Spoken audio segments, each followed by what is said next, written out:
Welcome to the Bodybuilding Banter podcast, your number one source of all things bodybuilding. Be sure to like and subscribe to stay up to date on future episodes. Now, here's your host, Leroy Rollins.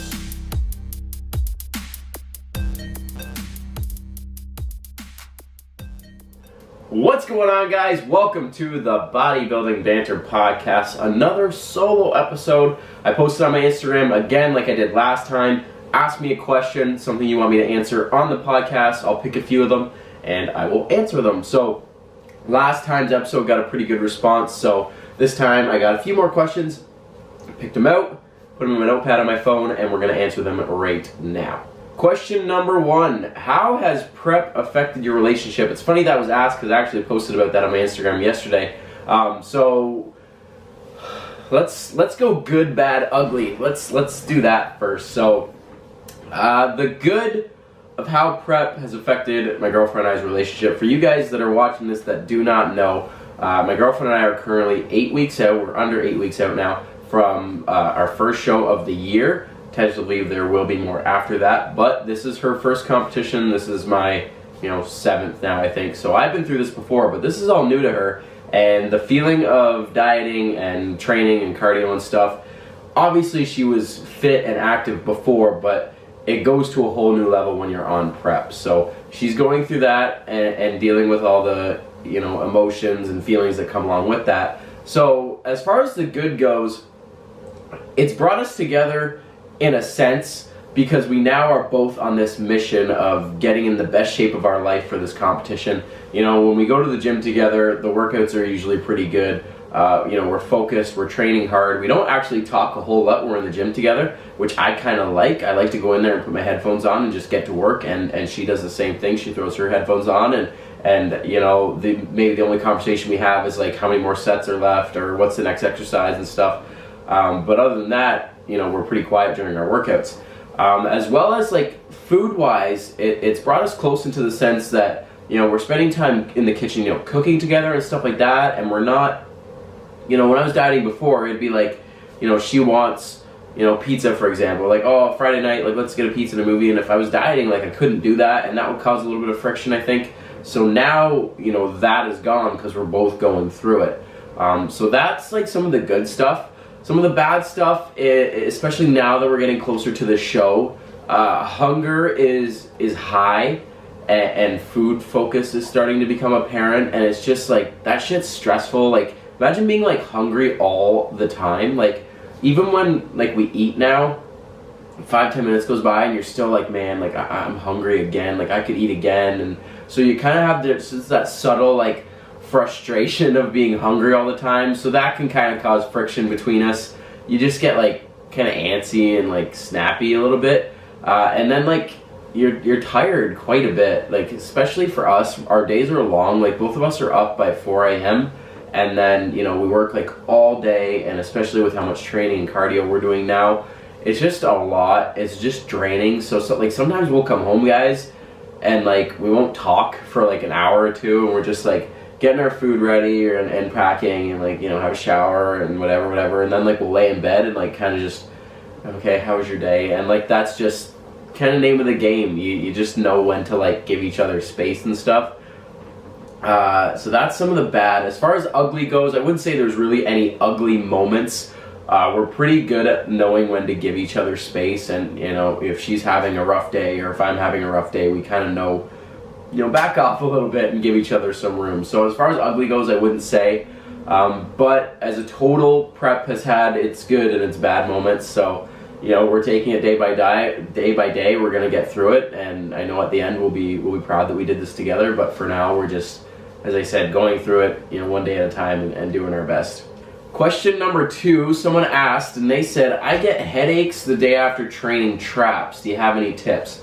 So what that could be is simply that your neck / traps are so tight that it's causing you like tension headaches. I don't know if you guys have ever had tension headaches before, but basically like everything back here just gets so tight, and it's super painful, it's super uncomfortable, and it sucks, right? So if you're doing traps, right, you're doing shrugging motions most likely, and you're causing that to get tight, then that could result in some kind of headache, right? So for yourself and for you guys watching this, really focus on stretching out your neck and stretching out your traps. A lot of us are super tense through here because we're always on our phones or we're like on the computer and just we're always tense and in that position, right? So for you guys that are experiencing something like this, take time, stretch out your neck, stretch out your traps, massage it out, get like, the little cross ball and get against the wall and knead it out and beat it up a little bit. And if it persists, then maybe go see like somebody about it. I'm obviously not a doctor or a chiropractor or anything like that, so this is just some surface recommendations, but it could be something more, obviously, but that could be, a direct result of it could be just that you're so tight. So stretch it out and even maybe take some time off doing trap work, like direct shrugging movements, and focus on getting that stuff loosened up. Question number 3 was, what is my take on BCAAs? Do I think they're necessary? A short answer, no. I honestly think that there's no one supplement that is absolutely necessary to get you the results that you want. I'm a big proponent in eating real food. Actually, this morning a client asked me about like a green supplement, that's full of all the vegetables and all that kind of stuff. And I was like, honestly, I would rather you eat food, right? And this is coming from someone who's like sponsored by a supplement company, a supplement store. I would rather you eat vegetables than drink a powder, right? That's just the way I look at it. I've always been a big proponent of eating actual food. So as far as BCAA goes, no, they're not necessary. They can help maybe a little bit, and even from BCAAs, thinking about EAAs, essential amino acids, like those things can give you benefit, yes, but it's a very minute, bonus on top of your training and nutrition, right? Like if you're on top of your training and your nutrition is good, you don't need to go spend another couple $100s on supplements. The only one that I would recommend, for sure for people purely out of convenience is protein powder, right? Because, especially for people that are busy or they're traveling and stuff, like you don't have the luxury all the time to sit down and eat a meal or get a good meal, like get a good quality protein in, right? So if you have a protein powder and you can quickly get a shake in, then that's something that I can see, some good benefit in that will carry on long term, right? But for stuff like, BCAAs or EAAs or pre-workout and stuff like that, like that stuff's not necessary. I would rather you focus more of your efforts in dialing it in with your nutrition and getting on a good program long term than, trying to find the next best supplement, right? That's a huge issue, I think, nowadays with so much marketing and stuff on social media and athletes being sponsored by these supplement companies that are just trying to sell product without explaining to people that, like, okay, yes, this can help you a little bit, but it's not gonna get you like you're not gonna look like this guy if you simply just take this product, right? Like there's so many other factors and that can kind of steer people the wrong way. So BCAAs, are they necessary? No. Can they help? Yes. But at the end of the day, it's your call, right? Where you want to spend your money and stuff like that is your call, but I don't think they're necessary really that much. Next question, what is my current split right now? So this split that I'm about to detail for you guys, I've been running now for a long time, for sure since I started prep, which was last October, and even before that, I feel like I was doing it for months beforehand. Big fan of it, actually. I'm a huge fan of how I've laid this out. I do think in the off season I'm going to change things up a little bit, but kind of the basis is going to stay the same, just to, switch it up and give my body a little bit new challenge. But so right now, 5 workouts a week, 2 days off. Now, day 1, got a text. Day 1, we've got back and biceps, so pull day. I'd say it's 80% back, 20% biceps. I do like 2 bicep movements at the end, but it's a lot of volume for back. And then we do legs on Tuesday, which is usually more of a hamstring glute focused leg day. There's still like full movements, right? Like squatting and deadlifting and lunging and stuff like that, but I try to focus more of my efforts on the hamstrings and glutes on that day. And then on Wednesday is a push day, right? So chest, shoulders, triceps, mostly chest and shoulders with some triceps at the end. Thursday is a rest day. Friday is arms, sometimes shoulders if I have time. With prep and stuff and cardio scheduling and clients and stuff, my window to train on Fridays has been kind of compromised a little bit, so I can for sure get all my arm work in, but sometimes I don't have time to do any more shoulder work. I used to do quite a bit of shoulder work on Fridays as well directly, but that got switched around, so now most of my shoulder work is on my push day on the Wednesday, and then Fridays is almost just a full arm day. If I have time, I'll throw in some lateral raises and stuff, but Friday is usually just an arm day. And then Saturday is legs again, this time with a quad focus. Again, all the lower body muscles are going to get hit, but more focus on the quads, and then Sunday is rest. So Monday, Tuesday, Wednesday, train. Thursday, rest. Friday, Saturday, train. Sunday, rest. Big fan of the split again. I like how it's, worked for me.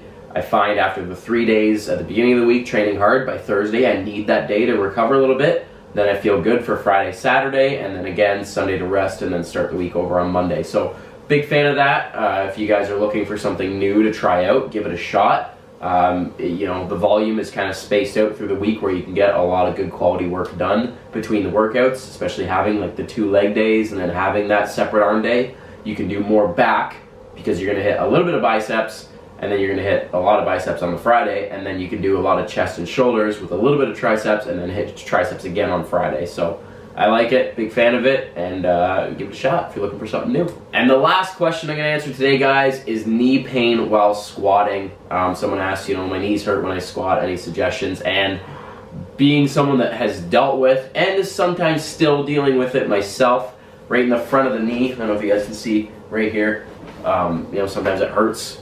Right, so I'm going to talk about the knee pain in the front. There's obviously a lot that can go, wrong with your knees with any movement, but I'm going to specifically talk about knee pain in the front of your knee when you're squatting. So usually, for me, for example, it was my patella tendon was always, inflamed and causing me discomfort, specifically when I would squat.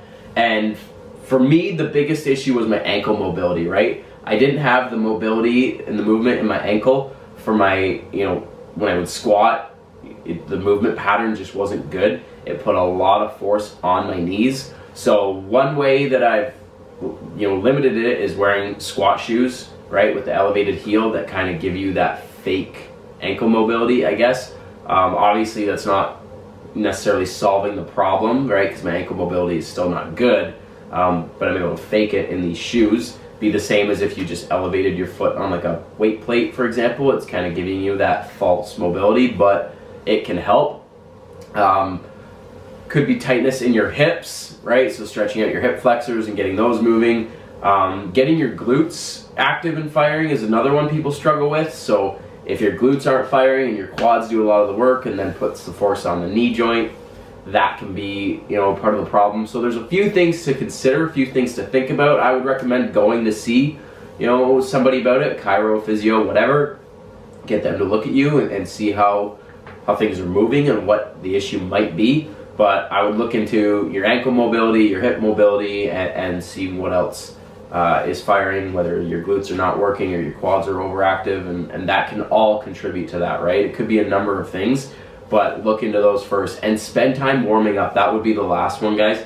I was one of those guys that would just go into the gym. Like if I was going to start with squats, I would just throw a plate on the bar after changing my shoes and go hard. And I used to be able to do that when I was younger, which is silly because I'm only 25. But even now, like I spend a lot of time warming up, especially on those lower body days to get things moving, to get them feeling good.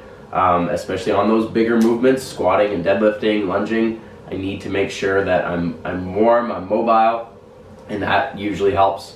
What pain I might have when I'm warming up kind of, goes away as I get the blood flowing, get my body warm and that kind of stuff. So, take a step back from your training and look at what you're doing pre-lifting, and that can help, while you're lifting, basically, help out with that pain, right? So hopefully that answers your question a little bit. Again, like I would go see someone, professional that works with people with pain or as I said, chiro, physio, whatever, because they'll be able to give you obviously a better answer and be able to look at you specifically and diagnose what your issue is. I did the same thing. I went to a physiotherapist and, you know, he looked at my squat and was like, okay, we need to fix this, this, and this. This is probably why you're in pain. And that's what we did. So go see a professional.